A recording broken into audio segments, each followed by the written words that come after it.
I got scammed in Albania by only this Fanta bottle. 330 milliliters. Remember this?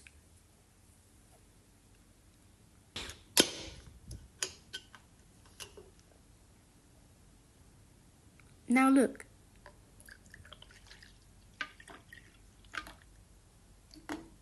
$100 milliliters.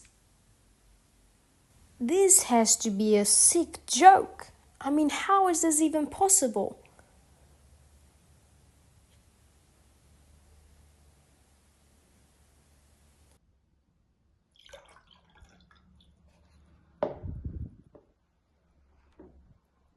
Cheers to nothing.